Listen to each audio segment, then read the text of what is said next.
I'm Warren Milteer, an associate professor at George Washington University, and today I'm going to talk a little bit about the process of researching free people of color in Virginia.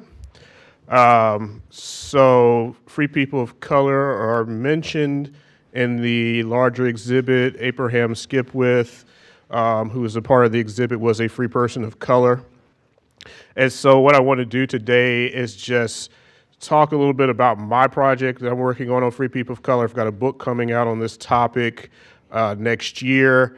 I want to tell you a little bit about the book, but mostly about the process of researching free people of color, how you can find out information about these people, and some of this information may be relevant to other populations beyond free people of color.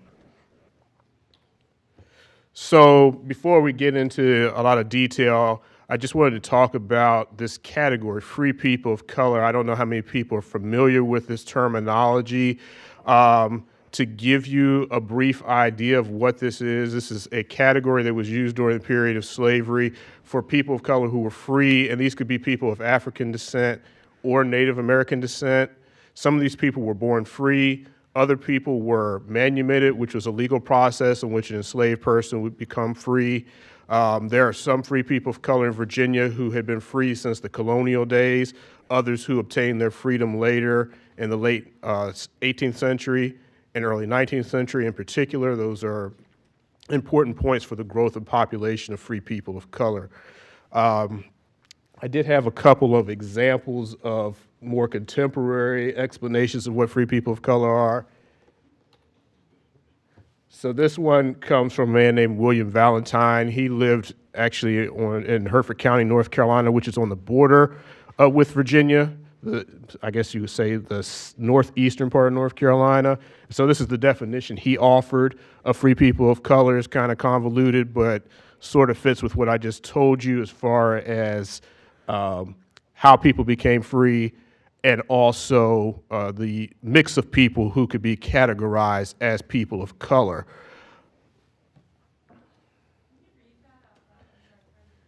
Yeah, I see, okay. So it says, free Negroes are slaves and their descendants emancipated by Quakers and other benevolent whites once owners of them. The mulatto is the offspring between the white and the Negro, or between the Indian and the Negro, or between the white and the Indian.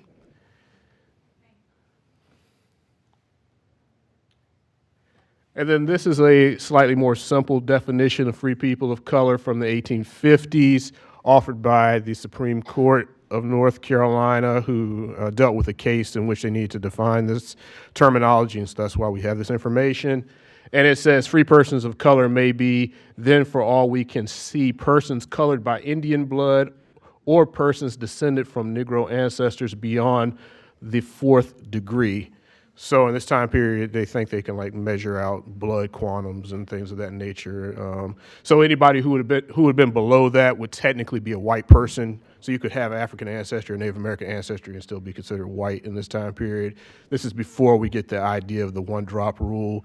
Now, how this actually operated in real life is a little bit more messy. So then I wanted to just talk a little bit about how I got interested in this research on free people of color. The simple answer is I'm a descendant of free people of color.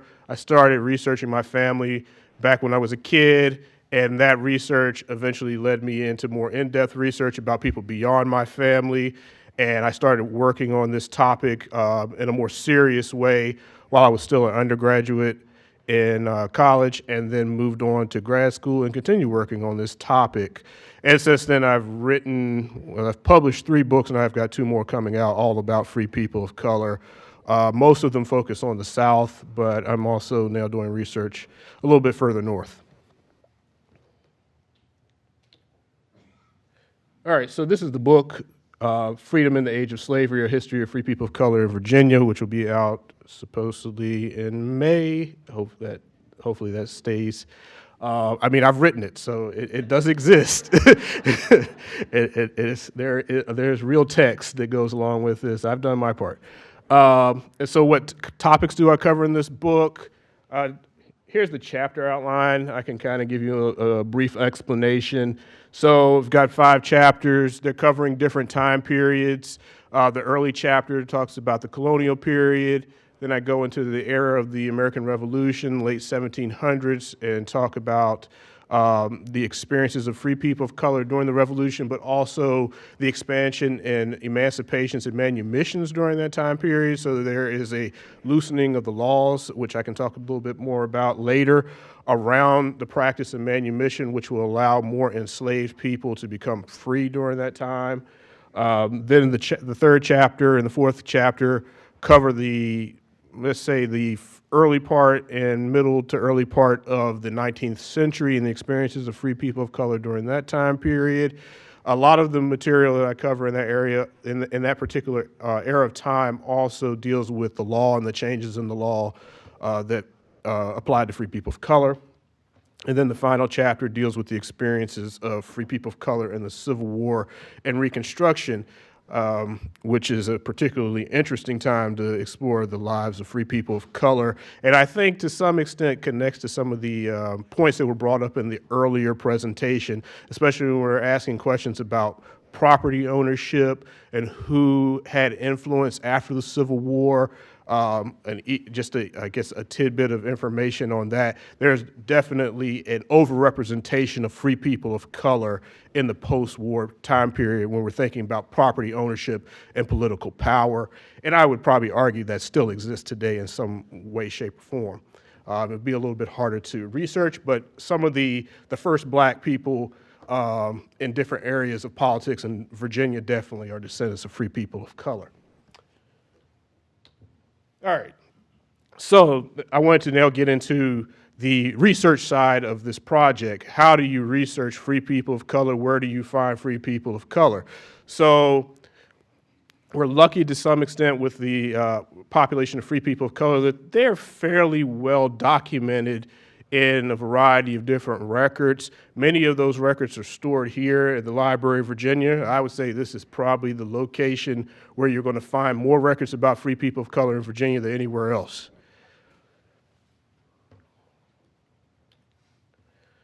So the first group of records I wanted to talk about are court records, county court records. There are also city records, like in the city of Richmond and the city of Petersburg operated separately from the surrounding counties at different points in history, and so they would have their own sets of records.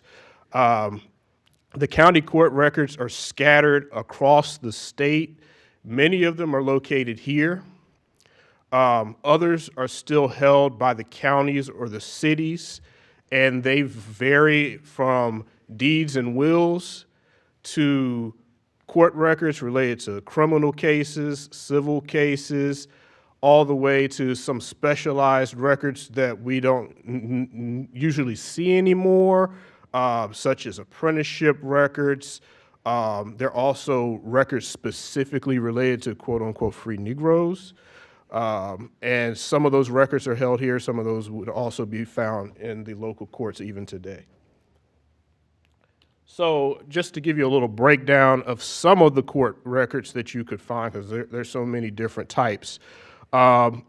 One particularly useful set of records for researching free people of color are the court order books.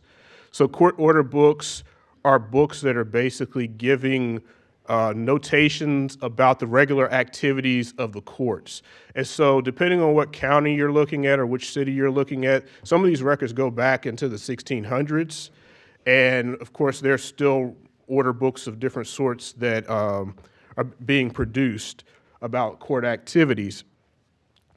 And so this particular image that you see here is a record book from the 1690s in Accomack County, which is on the eastern shore of Virginia.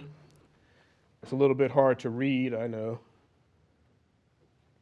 Here's a little bit of a close-up.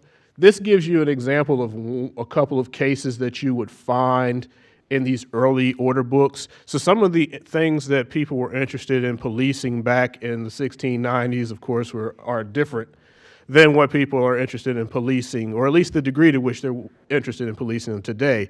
So the case that I wanted to bring your attention to is a case in the middle of the page about this woman named Elizabeth Driggers, and she's listed in the record as a mulatto. And basically, she has been called before the court to give the name of the man who fathered her child who was born out of wedlock. And so this record gives this man's name. She names this man named John Pash. And so this record is interesting for me as somebody studying free people of color, but it also could be interesting for somebody who's looking for the family history, right? Because here you have the potential mother and father of your ancestor, and there are records like this for free people of color and all other people as well, including occasionally you will see enslaved men mentioned in these types of records. If the woman is free and the father of her child is an enslaved man, he would still be mentioned. If the woman is enslaved, you probably would not find such a record.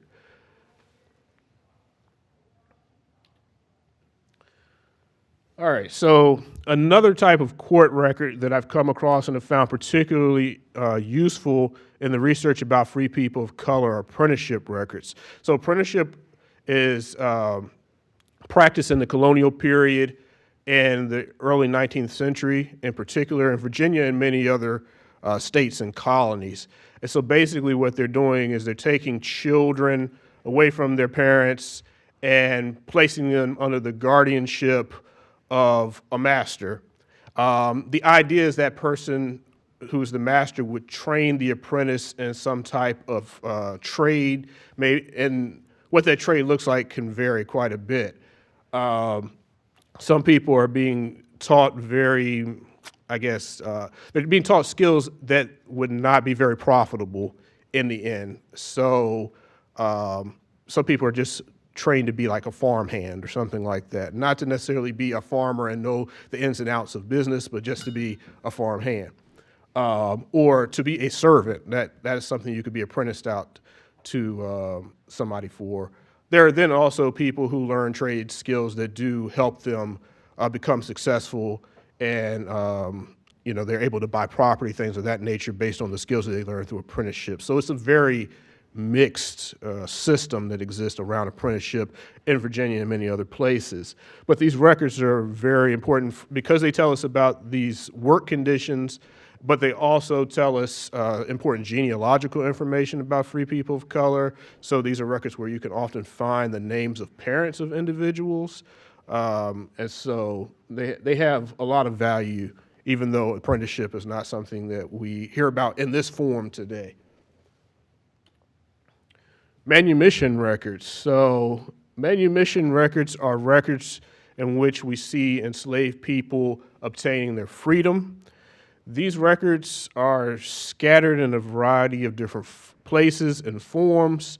Some of them appear, like this particular document, as just loose records. And so this document I found in Emporia in Greensville County, Virginia. And so there, they just have like a box of records. There are boxes here too with manumission records for different counties.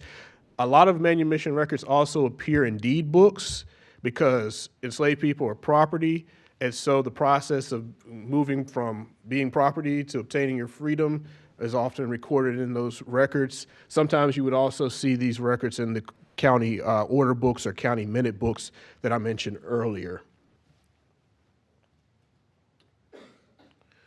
Then we have what are called free Negro registers. So these are really valuable records when it comes to studying free people of color. And while their purpose in their time was mixed in a sense that it was used both to keep a record of who was free in contrast to who was not, but also people who had free papers, which are associated with these registers, were able to use those papers to move around and prove their freedom, especially if they're leaving a place where they're not, going into a place where they're not known. And so what would happen is you would go to court, you would pay a fee, and you would have your description recorded in one of these books. And so every county was supposed to keep a book. Not all of those books have survived, and it seems like some counties may have actually put the information that's supposed to appear in these registers in the order books instead of in the free Negro registers. But these are really amazing records. Some states, other states have them, but Virginia's collection, I would say Maryland probably are the states that I've seen that have the best kept records of this type.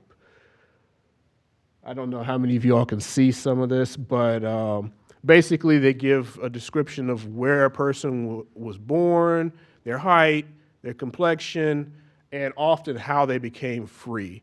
So it might say so-and-so was manumitted by an individual. It might say so-and-so was born free. Sometimes these records will even give the names of parents.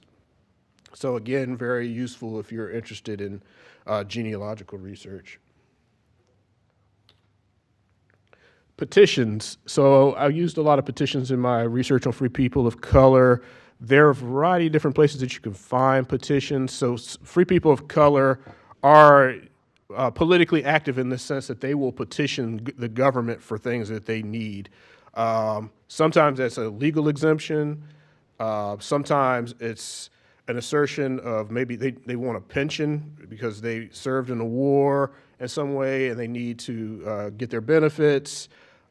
People are petitioning at a certain point in Virginia to remain in the state of Virginia because there are laws that prevent manumitted people after a certain period of staying in Virginia legally. So that is something that you will see in these petitions. And so there are a variety of different types of petitions. Most of the petitions I've found in Virginia are here at the library or have been digitized by the library. So there are petitions that were sent to the state legislature. There were petitions that were sent to the governor. And sometimes there are petitions that are even submitted to local governments. And so you can find information about free people of color in those records. And what kind of information you can find varies quite a bit from just the details of a particular case all the way through, something about a family. So like this particular petition was a woman who was trying to emancipate her husband, and she needed to get permission to keep her husband in Virginia.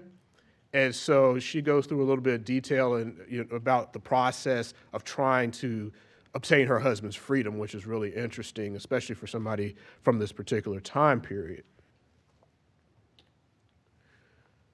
All right, and so another type of record that's really essential to learning about free people of color, and I would say anybody who's living in the time period that I'm covering potentially, are pension records.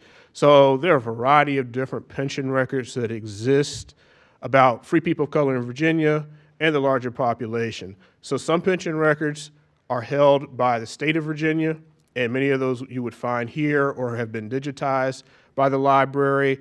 Some of those would be related to the American Revolution, the Civil War. Then there are federal records, and so the federal government's records are mostly located in the National Archives. Again, some of those records have been digitized as well. And these pensions, would cover anything from the American Revolution, War of 1812, and we're thinking about free people of color, the Civil War. And so the records, as they get closer to time, tend to be more detailed and therefore potentially more useful. I found for the case of free people of color in particular that the Civil War records are extremely valuable because that's one place where you can see the words of free people of color.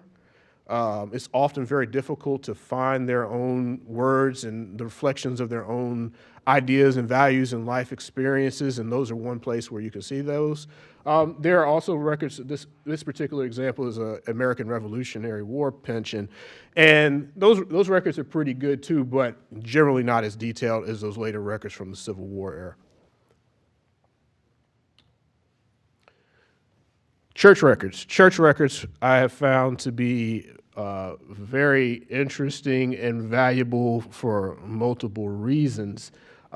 This particular image is from a minute from a Baptist organization in Virginia, and so these minute books were printed up every year that this organization had a meeting, and the minute books will list like who is the representative of each church sent to this particular organization, And then there's details about their conversations that they had. And so occasionally free people of color come up in these conversations. Slavery definitely comes up in conversations, especially as you get closer to the Civil War time period. Some of the early Baptist organizations actually had people of color who represented churches and were sent to these meetings. So you would have a mix of white people and people of color meeting together, talking about their church issues and things that they thought were necessary to come together to speak about.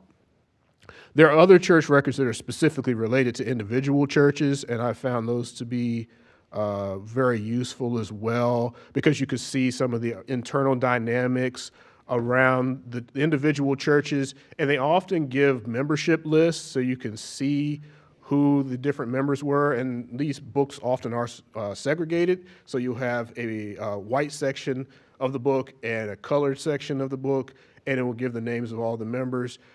Sometimes there's a lot of details about church discipline, especially in the Baptist church. And so you can see, how the churches operated and tried to negotiate conflicts within their congregations. And I found that there are a lot of people who show up in church records where you just won't find them anywhere else for this particular time period. I know from my book that's coming out, there's some counties here in Virginia where most of the court records are gone. They were burned up at some point in time, but the church records have been really useful for recovering the names of enslaved people and free people of color that you just wouldn't find otherwise. Newspapers. So newspapers are a mixed bag, but still important source. Depending on the place, depending on the time, you can find certain information about free people of color in these records. I would say a more common type of record would be the one that is right here, about this man, George Cook, who was a servant who had run away during the American Revolution, and his master thinks that he is probably joined the army and is trying to recover him or prevent him from joining the army if he hasn't. The second article comes originally from a Norfolk newspaper and is really interesting. It's a story of this woman named Sarah Cuffey and her descendants, and it discusses that she has 124 descendants, which is probably true, I think, based on what I've seen with the Cuffey family out of Norfolk, what was Norfolk County, now Chesapeake. There are a lot of Cuffeys even today in that area for anybody who's from that area. But those are some of the things you would find. Other things that might pop up in a newspaper might be like business ads.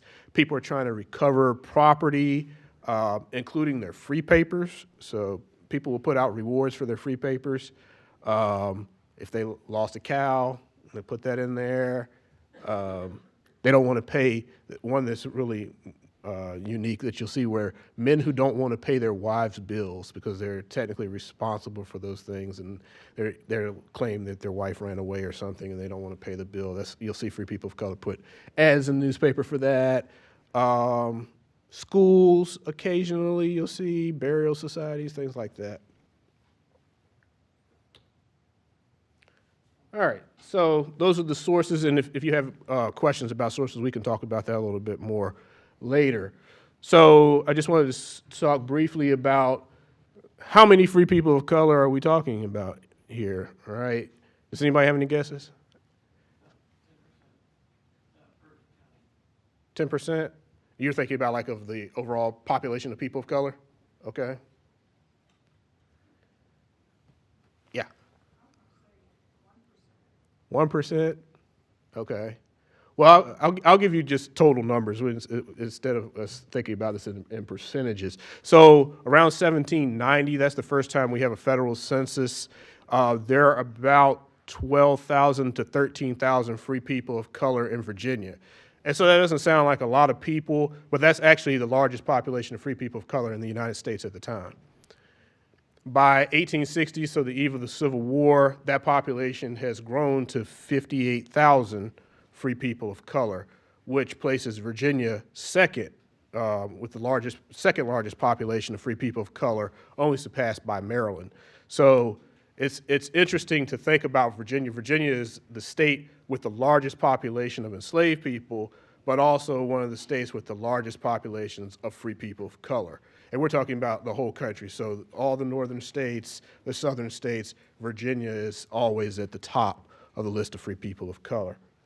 Excuse me, during this time period, what is the total population of Virginia? I'd have to look at that. I don't have that off the top of my head. As far as location of free people of color and where they were situated in the state. So this is Virginia, 1861. So many of you all probably know that Virginia and West Virginia of today were the same state at that particular time. They were one state. And so the vast majority of free people of color are situated in the eastern part of Virginia, and I would say eastern part of what was Virginia then, but also even what we would consider Virginia now. So places that had large populations would have been places like Richmond, Petersburg, Surrey County, Norfolk County, which is now Chesapeake, Nansemond County, which is now Suffolk. Around Alexandria, you had a pretty sizable population of free people of color. Accomack County on the Eastern Shore had a large population of free people of color. In the southern part of the state, Mecklenburg, Southampton, places of that nature had large populations of free people of color. Some of these counties with large populations seem to have also had significant populations of Quakers, and Quakers were involved in emancipating large numbers of free people of color, along with other religious organizations, but the Quakers in particular. And so, for instance, like Southampton County had a very strong and influential group of Quakers at this time, Nansemond County as well. All right, so I just wanted to talk a little bit about one particular theme of my research in learning about free people of color, and that's the class divide amongst free people of color and the varied experiences that were brought about by that class divide. So you have some free people of color who are struggling through most of this time period in which I'm talking about. They're poor, they don't have a lot of property or any property of significance at all. Like I said, some of these people are apprentices or people who are working as servants. And that's going in the colonial period as well as in the post-colonial period, the early to mid-19th century. And so in my work, I discuss a few examples. So one example is this man, Thomas Greenwich. He was a servant, and this is a advertisement from a newspaper seeking his recovery. And so his master's giving details about what he looked like and what he was wearing. That's pretty typical of what you would see. This particular man is listed as being an East India Indian, which means he's actually a person from Asia. So you do have a few free people of color who have some Asian background as well. That's not well known, but it is the reality. So he would be, I guess, your example, somebody kind of at the bottom of the economic scale as far as free people of color is concerned. On the other side of that would be the Brown family, who I discussed in my book. The Brown family were from Charles City County. There was a pretty well-to-do population of free people of color in Charles City County in the late 1700s and the early 19th century. And I mean, some of them are still doing pretty well, I think. And so the images you see are from the Elam Baptist Church Cemetery out in Charles City County. And the Brown family, during the late 18th century, early 19th century, were owners of hundreds of acres of land. There were a few of them were actually slaveholders.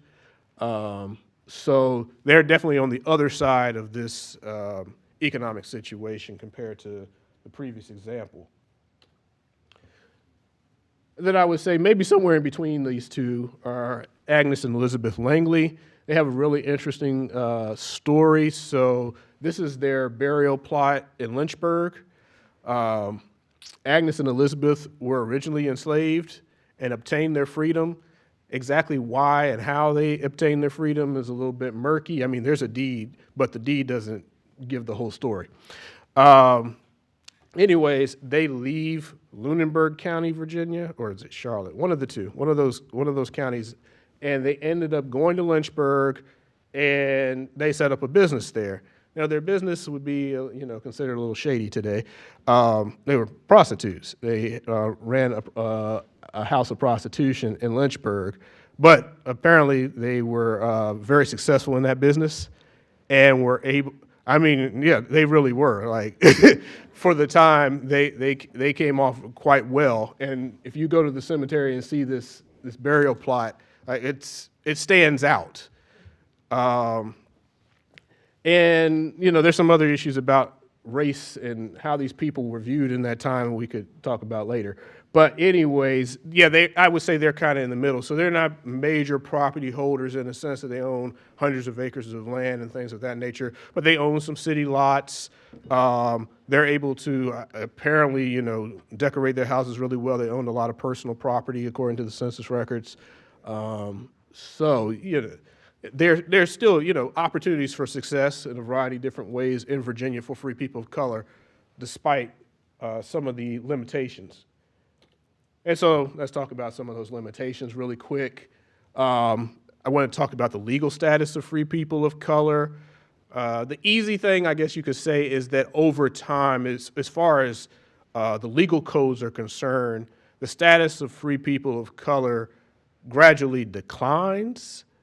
What that looks like in real life can vary quite a bit because some of the laws that are developed around the lives of free people of color are specific to like people who are being charged with crimes or people who are convicted of crimes. So for instance, by the time we get to the Civil War, Virginia has passed a law that permits county courts to enslave people who've been convicted of crimes. Most people never experience being enslaved because they're convicted of a crime, right? But it's out there, it's a threat potentially to those people who end up in court, right? Then you have other laws that pop up, say in the mid 19th century. So they don't apply through most of the time period in which I'm looking at. One of those would be a restriction on education. So there are several attempts to make it more difficult for free people of color to obtain any type of formal education, reading, writing skills through a school, right? So first, the state legislature tries to take away the right to attend schools in Virginia, and then when people try to send their children out of Virginia, they try to place even more restrictions on them and prevent that from happening, for example. So that's one restriction. Of course, there are other things that you might expect during this time period. So restrictions on voting, those actually originate in the colonial period, and in Virginia continue on until after the Civil War. And it's interesting because Virginia's neighboring states don't necessarily operate like this. So for instance, in North Carolina, free men of color could actually vote until the 1830s. In Maryland, they could vote into the early 1800s, whereas in Virginia, they could, they lost the right to vote in the early 1700s. And to what degree they were voting at all is hard to trace. But yeah, in many ways, Virginia is a model for discrimination during this time. Even though you have this large population of free people of color here, and even though some of those people are at least economically doing okay. So I just wanted to share this particular example of a case related to the law. So this newspaper article talks about a free woman of color and several other free people of color and enslaved people who had gathered at her house for religious services. So in this time period, this was illegal. And the reason it was illegal, number one, there was not a white person present, so that would have been something that you needed to do. So if there's a church for people of color, be they enslaved, free, they're supposed to have like a white minister by this time period. This has not always been the case. but by the 1830s, 1840s, 1850s, this is what's going on in Virginia. And so you see these types of restrictions on gathering, not just affecting, people who are gathering for parties or things, but something as simple as, trying to practice religion. All right, so I'm going to stop there and take any questions that you have, and thank you for your attention. You showed some photographs throughout your presentation, Yes. and I wondered if you could tell us who these people are. Oh, boy. Like, who is he? And Okay. Langston Yeah. So this guy, he was a free man of color from Nottoway County, I think, originally. He ended up migrating to Ohio and then later Michigan. Let me see. That one is kind of self-explanatory, I think. Yeah, that's John Mercer Langston. So John Mercer Langston is another person who was born in Virginia. He left Virginia and moved to Ohio. He actually obtained a college education in Ohio, became a lawyer, and then after the Civil War, he eventually made his way back to Virginia and ran for public office and became a member of the U.S. House of Representatives for Virginia. And there's a lot of scandal around his attempt to take office. He wasn't connected with Virginia State University? He was. Yeah. Yes, right. He was the president, right? Yeah, he's a lot of things. Yeah, he was a. Yeah, he's a minister. He did a lot of stuff.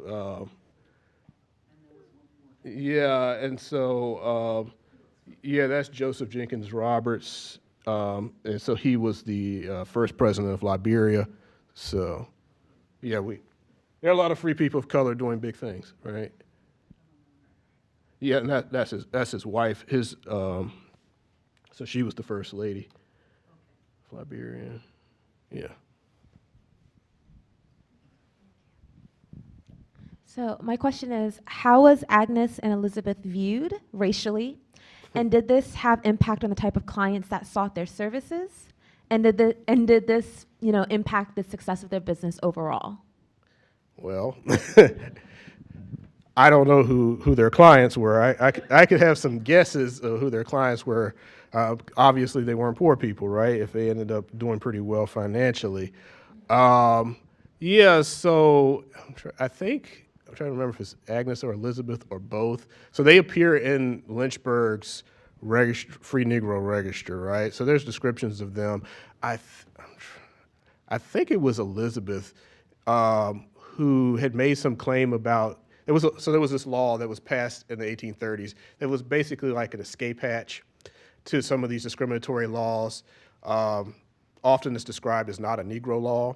So you could go before a court and have yourself classified. Basically, you're still a free person of color, but you're not a Negro. So therefore, any laws that apply specifically to Negroes don't apply to you.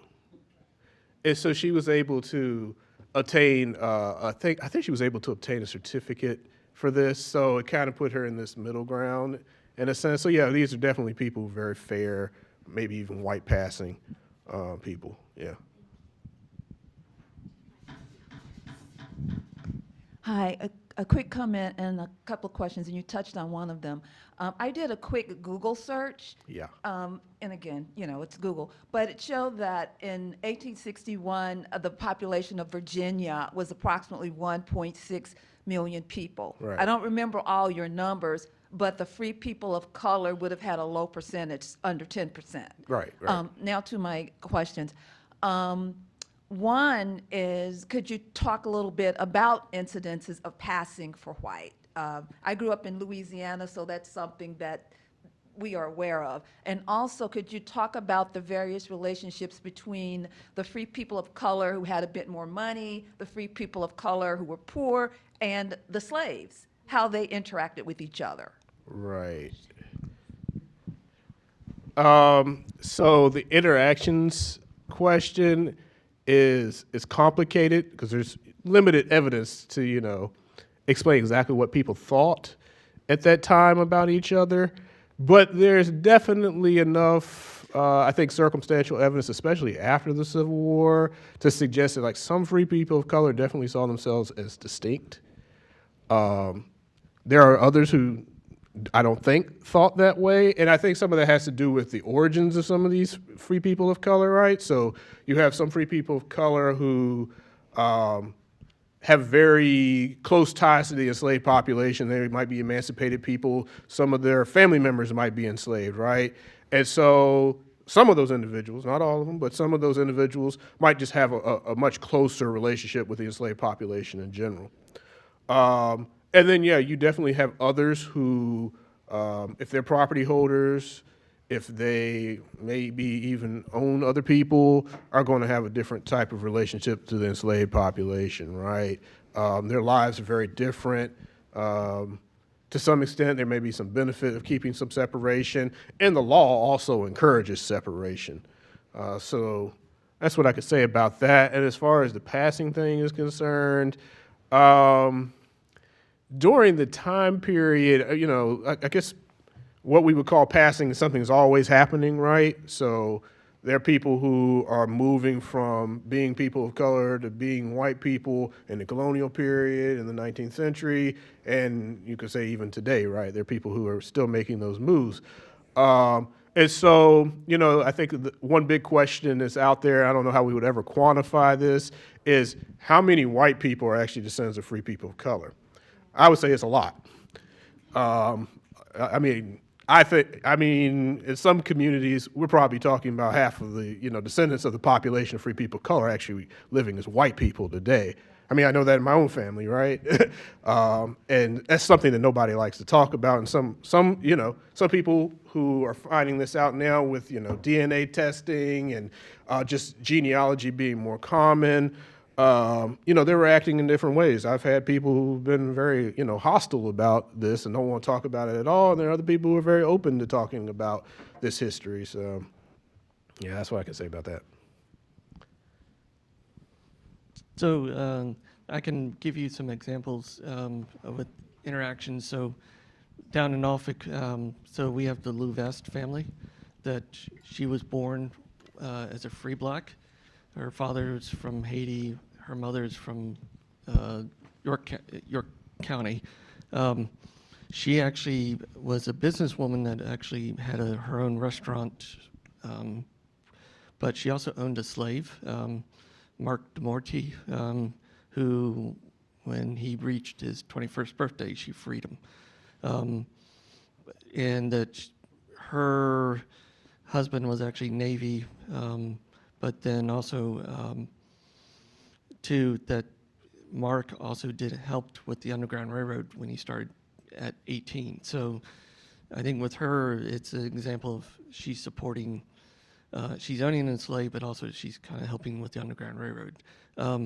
Now, similar woman like literally a block or two away from her, Louisa Apperson, was born a slave, sold by Bernard Rowe to her father, who was from Haiti, was freed by her father, but when she went to get her papers, her mother sued to get her papers, and it looked like there was a lot of angst about that. But then Louisa marries one of our big slave traders, Apperson, who then moves up here and basically lives the high life in a sense with the money. And so and speaking of like Mary Levesque, that when she went to get registered, she pointed out that, hey, I may be colored, but I am not a black woman. And that's mentioned in the order books. So yeah, there is that difference. Yeah, absolutely. I have two questions.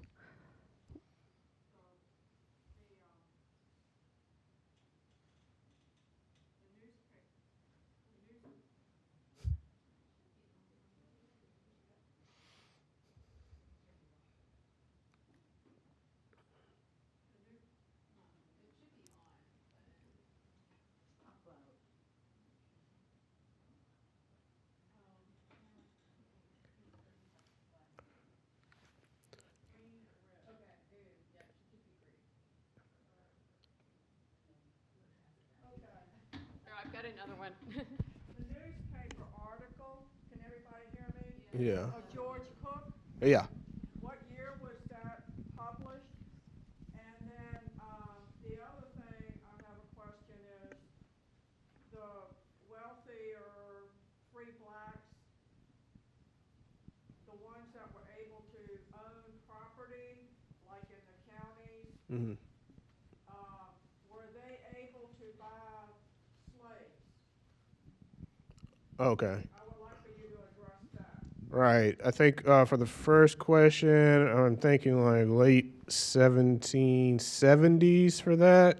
For some reason, 78's coming to my mind, but don't quote me on that, but definitely late 1770s. For the second question, so depends on the time period, because this is one of the issues that the state legislature takes up. They're trying to, over time, restrict uh, free people of color from purchasing enslaved people. So earlier on, yeah, there's opportunity for somebody, who's a free person of color to obtain slaves, and there's a lot of flexibility there. But by the time you get to the Civil War, there's more restrictions, and basically the idea is to restrict free people to buying only their family members, immediate family members, but nobody else beyond that. Good morning.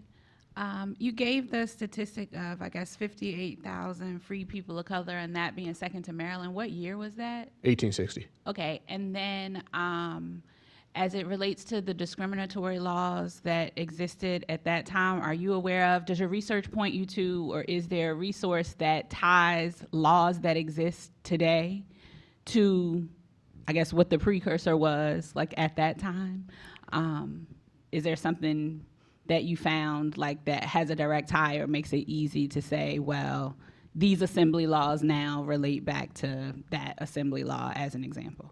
Right. I mean, the thing that kind of jumps to mind, and you could say it really goes back even further than this, would be like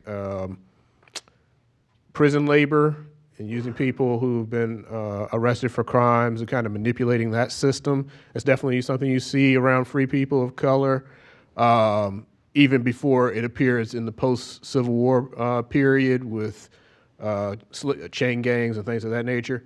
A lot of that has a predecessor in this period. But of course, hiring out people, something was going on in England before the colonies were even formed. And so to some degree, what you see is some of these like really terrible laws that come out of England eventually becoming racialized in a sense as time goes on here in the United States.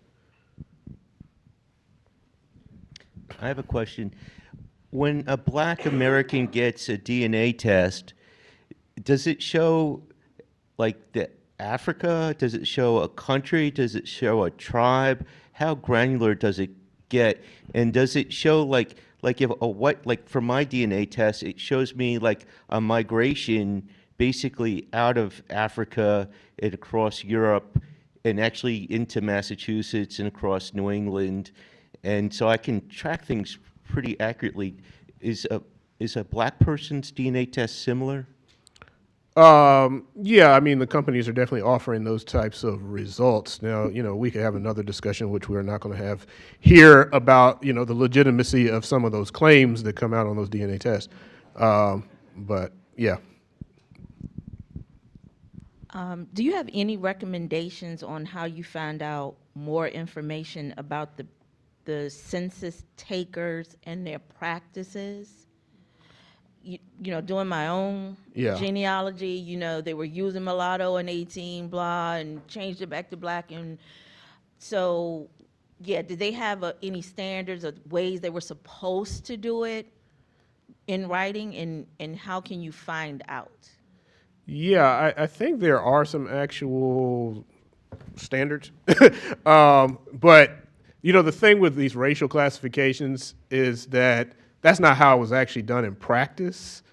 A lot of this it really does vary from person to person. Some of the logic makes no sense at all, right? So I've seen individuals, like pictures of people who appear in census records as black, even when you have this term mulatto as a choice, right? I'm like, this person looks like a white person. How did this person end up being categorized as black?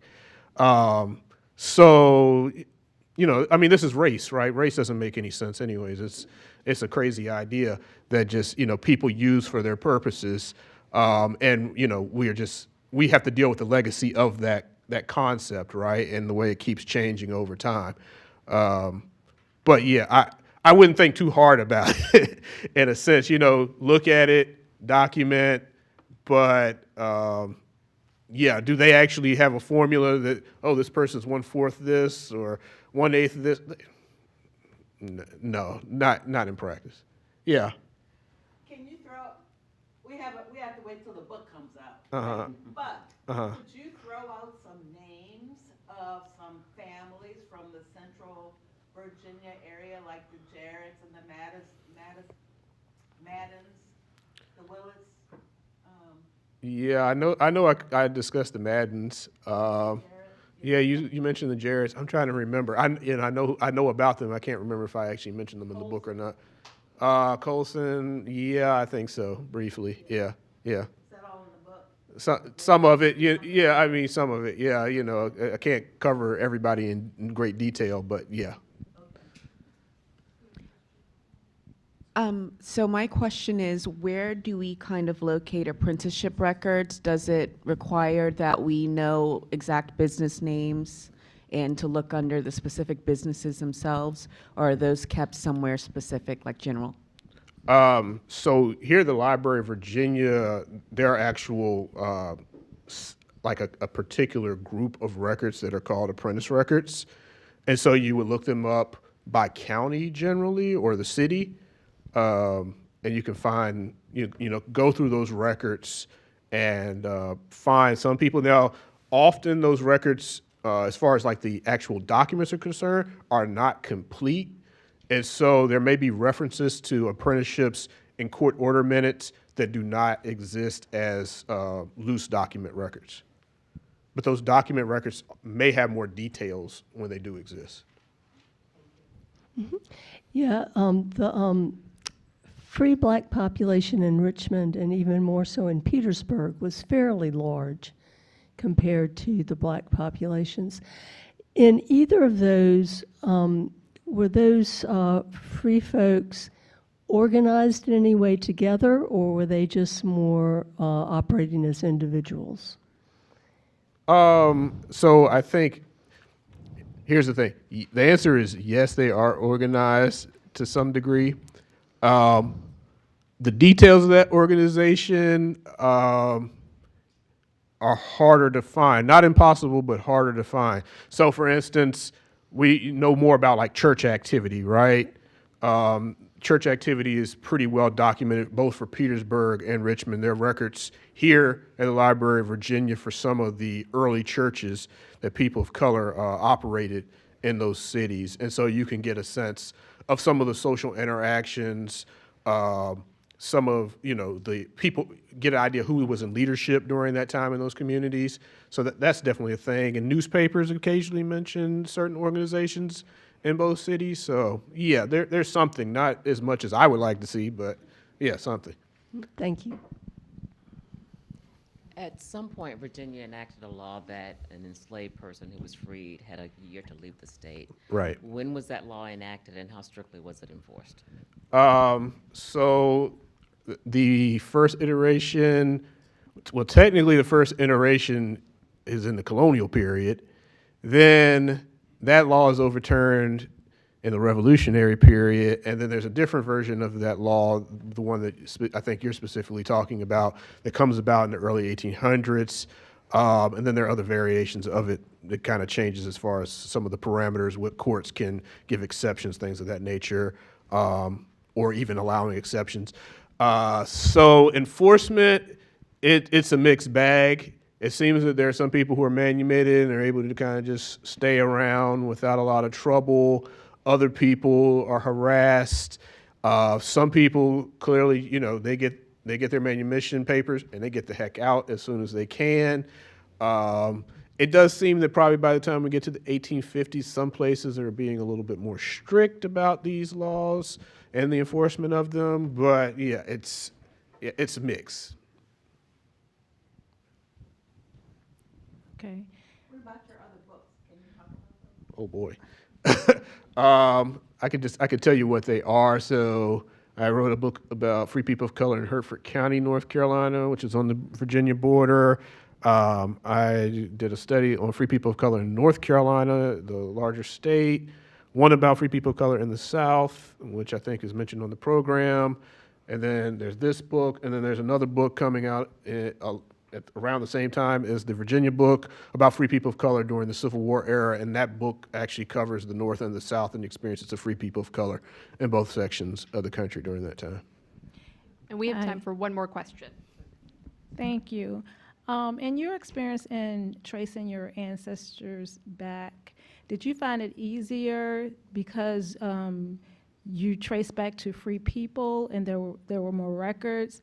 And did you also find out how your ancestors were determined to be free people? Were they slaves originally, or were they always free people? Right. So yeah, I think generally speaking, they're a little bit easier to trace because they were free. The only problem I've run into is that many of the counties where my relatives came from, the records were burned. And so I don't have the benefits that, say, somebody whose family comes from a place where the records are in good condition would have. But even with that, yeah, there's still some benefits. Like, for instance, I have an ancestor who served the American Revolution, so I've got a pension where he tells about his experience. Like, that's not something that you would necessarily find for somebody who was enslaved and remained enslaved in that same time period, right? And then, what was the second part of the question again? Oh, right, yeah. So I've not been able to locate any of my free ancestors who were manumitted. I suspect some of them were in certain branches of my family, but then there are other branches that they seem to have been free in the early colonial period. And, how exactly that happened is a little bit mysterious. You can't always answer these questions, but yeah. Yeah, those burned records are a problem. I'm telling you, some of it you just can't, unless somebody's got something in their attic. And if you do, let me know. All right, I guess we'll stop there. Thank you all.